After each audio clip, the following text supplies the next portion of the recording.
અમદાવાદને પૂર્વ અને પશ્ચિમને બે દિશાઓને જોડતો આજે મુખ્ય સુભાષ બ્રિજ કહેવાય છે, જેના થોડા દિવસો પહેલાં આના ઉપર તિરાડ પડવાની ઘટના સામે આવી હતી।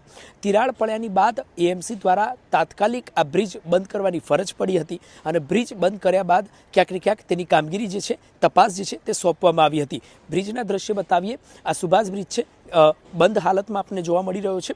થોડા દિવસો પહેલાં આ બ્રિજ પર તિરાડ પડવાની ઘટના સામે આવી હતી, જેને લઈને એએમસી દ્વારા આ બ્રિજને બંધ કરવાની ફરજ પડી હતી અને બીજી તરફ ક્યાંક ને ક્યાંક તમામ એજન્સીઓ જે છે તેને બ્રિજનો રિપોર્ટ છે તે સોંપવામાં આવ્યો હતો કે આ બ્રિજની તપાસ કરવામાં આવે, તેની ચકાસણી કરવામાં આવે અને શું રિપોર્ટ આવે છે તે ક્યાંક ને ક્યાંક ચોક્કસથી તપાસ કરવામાં આવે।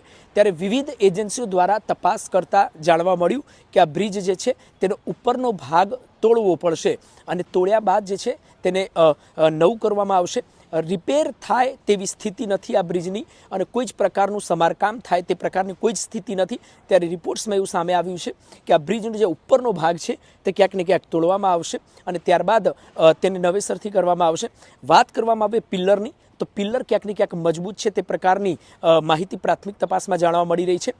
પિલ્લરમાં કોઈ જ પ્રકારની ખામી નથી તે પ્રકારની માહિતી પ્રાથમિક તપાસમાં જાણવા મળી રહ્યું છે, પરંતુ જે પિલ્લરનો રિપોર્ટ છે તે પણ ક્યાંક ને ક્યાંક બીજી તરફ તૈયાર કરવામાં આવી રહ્યો છે।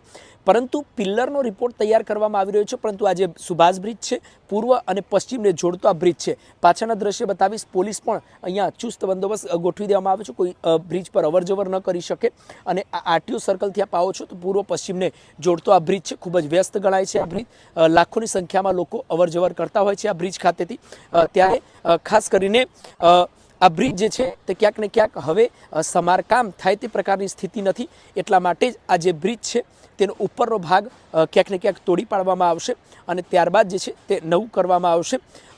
કેટલા સમય લાગશે, શું છે, હજુ સુધી કોઈ જ પ્રકારની માહિતી સામે આવી નથી, પરંતુ જે આ બ્રિજનો ઉપરનો ભાગ છે તે ક્યાંક ને ક્યાંક તોડી પાડવામાં આવશે, એના પછી તેને નવું કરવામાં આવશે।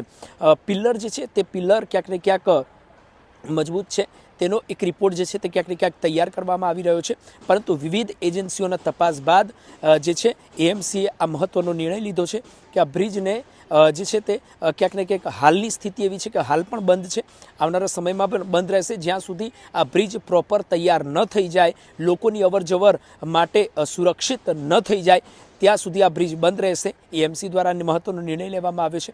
ત્યારે આ બ્રિજનો ઉપરનો ભાગ છે તે ક્યાંક ને ક્યાંક નવું કરવામાં આવશે, તોડી પાડી અને ત્યારબાદ સુધારો કરવામાં આવશે, કારણ કે સમારકામ અને રિપેર કામ થાય એવી સ્થિતિ નથી, એટલે નવું કરાશે અને ત્યારબાદ જે છે કેટલો સમય લાગે છે તે આવનારા સમયમાં જોવાનો વિષય રહેશે। અમદાવાદીઓ જે છે તે આ બ્રિજ પરથી ક્યારે પસાર થઈ શકશે તે પણ આવનારા સમયમાં જોવાનું